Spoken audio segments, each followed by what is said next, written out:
can't. But you gotta tell the camera. Another type of chicken. Surprise chicken. Surprise chicken. Cameron chicken. No, Yeah. surprise Chicken a la Carmen. I think it's Commodorial chicken. Now we'll try to get a picture of some of these waves that are coming up here. The guys are sitting there holding the stern down. But I'm not sure we'll get any that are coming, but you see the flying fish? Good sign. Well, I don't think they will see them over there. Pretty small. Yeah. Tell them about the big fish we almost that caught. got away. The big fish that got away. We've heard that one before. 10 feet long. At least 10. Hammerhead shark. Thousands of pounds. Well, Had to one be a hammerhead. Thrashing. We can feel it thrashing against the. didn't one fight off The first one bit right through that. the wire metal leader. Yeah, it took the I whole think it was the fish. same guy. There comes That a one little might bit have of been a whale. Whale shark. Whale shark. Except whale sharks eat plankton. But sometimes they like fishing lures.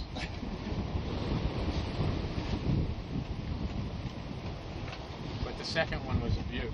Yeah, took the. Remember when it jumped out of the water? It what was looked like a sailfish or something? Broke the 120-pound test, didn't he? Yeah, boy, we gave it a good fight though, I'll tell you. Sure. Playing with that thing for how many? 3.5 hours? At least. Yeah. Well, we couldn't stop going 8 knots, so Right, that's why we lost it. that was the problem. He knew what he was up against though, I'll tell you. Got this shark bite. Went up and got my thumb. Gee. Nailed my thumb. Yeah, he was hanging over trying to fix the wind vane. Shark comes right up and bites his thumb. Unfortunately, his other hand was free and he was able to punch it in the head. And the shark, you know, didn't even. Do you think these guys are full of He was old long fish gone. tails? Got one taste of that fist. You got a knuckle sandwich. Well, I think we'll put it away, but That's this it? gives you an idea. So we're on our way to Cartagena. We just finished reading about it. Yeah? Walled City. We're going to show a little footage of that later on. Absolutely. So we'll just sort of tease them with this little Yeah. tidbit of information. But Should can we have a sign little off with tidbit? porky Can we pig? do a little tidbit Little of information? tidbit? About Cartagena? Yeah. Sorry, I'm fine. She's wasting footage as you Okay. search. I'm searching quickly.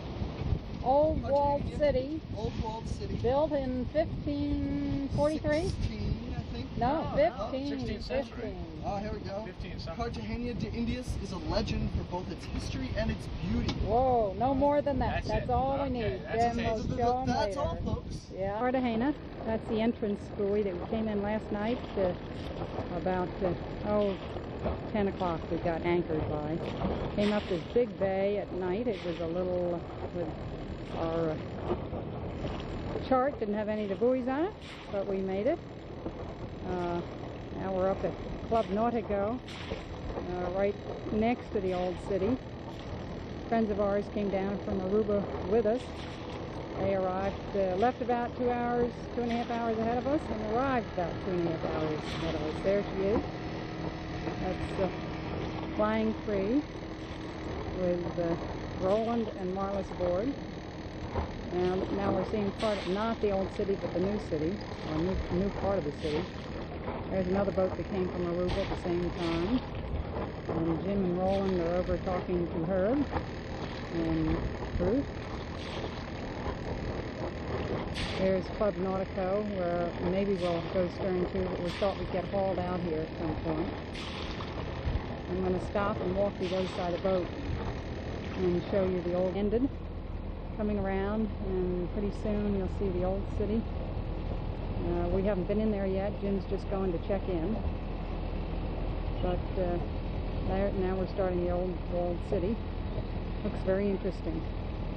Can't wait to get ashore and see what she's like. Had quite a sail down. Made it in about 53 or 4 or 5 hours. And later on we'll get some more footage inside. Or about 2 hours ago in our first Blas Island. This is Hollandaise Cay. We did an overnight from Cartagena. You probably can't see, but the reefs are breaking out there.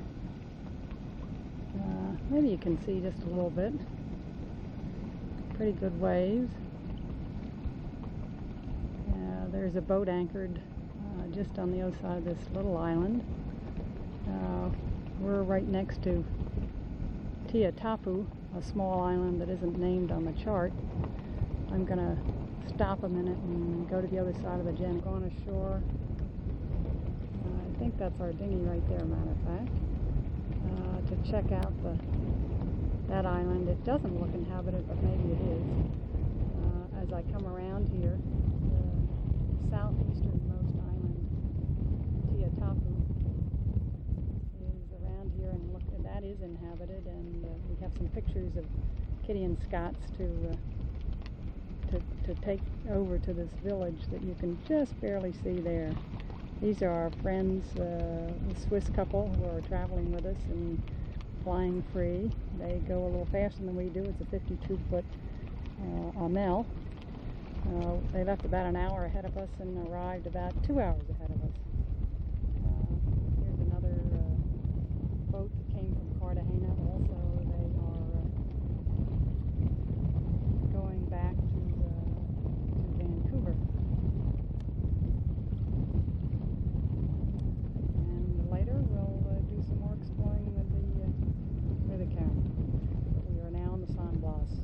Well, we are right now at the San Blas Islands. We're in the Hollandaise Cays, and it is just a Garden of Eden. This particular island is Niotupu, I believe, and really very pretty. The Kuna Indians couldn't be nicer. The gentlest group of people I've ever met. Very talented. They make molas, which you may be somewhat familiar with. See if I can't get this fixed a little better here. We're just kind of cruising around here, looking at this particular island, which is inhabited by, I would say, 20 Kuna Indians. Very, very nice. If I can zero in on them, it's Marlis and Sue and Roland. Now I can't spot them. We are anchored on the other side of this island, and I'll take a shot a little later, but this particular group is one of about 350 islands, about 30 or 40 of which are inhabited. And this particular group of cays is surrounded by a good reef, and our anchorage, which we'll get a shot of a little later, is bounded on either side by cays or islands, and to the north by a good reef. So it's quite a good anchorage. This is maintained like a park by this little group of Kuna Indians. Very pretty, and lots of crabs, and that's about it. And more of the same, just spectacular, just spectacular. I think I saw Sue here a minute ago. Now I can't find her. Yeah, I don't know where she went. And that's Marlis and Sue and Roland doing some serious exploration work. Not much on these islands other than birds, crabs, and just offshore fish. The natives work these reefs pretty well, and we've bought some fish from them. They're like small tuna, very, very good. They work them pretty hard. So local fishing by us is not very productive. In fact, it's not very productive under the best of conditions when I try to fish. I don't know whether the sound comes through from this reef, but and I also don't know because I'm looking through a black and white screen to monitor this shot, but the colors in here are magnificent. It's coral. You couldn't take more than about a 6-inch draft out in here. But it's just one of the most beautiful places I've ever seen. And it seems to go on and on and on and on and on. Just beautiful. Not a soul in sight. Beaches just fabulous. Shells gorgeous. Tough to beat.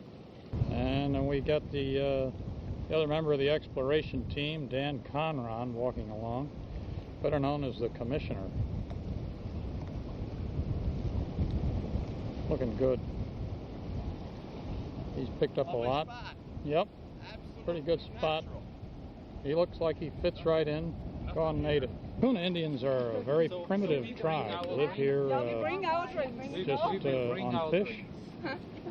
They have one pig on the island, Wait and see. and I heard one or two chickens. Must be at least two because I saw some chicks. And they really are a very pretty, kind, gentle group of people. They work these cays and are absolutely uncommercial. They sell molas that they spend weeks making. On this island, we have about 3 huts like this. See if I can zoom in on that. And I'd say there might be,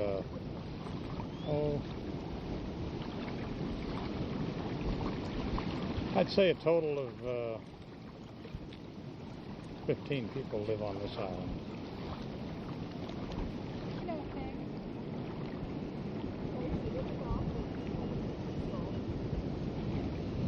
Yeah, quite a spot.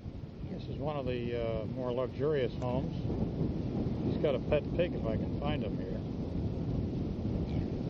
There he is. Hi, fella. I'm not sure whether you can hear it. It's a very delicate growl.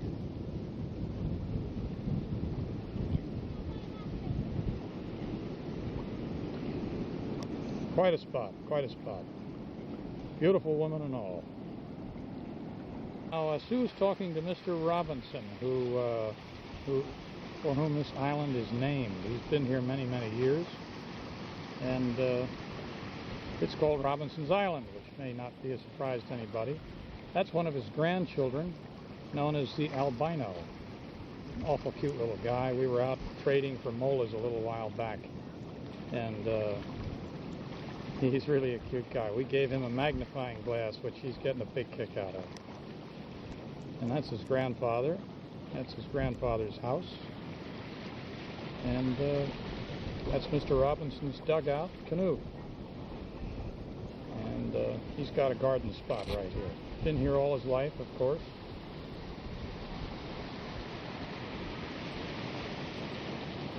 We will probably spend some more time with him and then hopefully do a river trip later on in a couple of days. And I think because my fishing is so bad, I hope we can buy some fish from him also. Well, we're going through pictures of other boats that have stopped by Mr. Robinson's house. And again, these are his grandchildren. You catch it?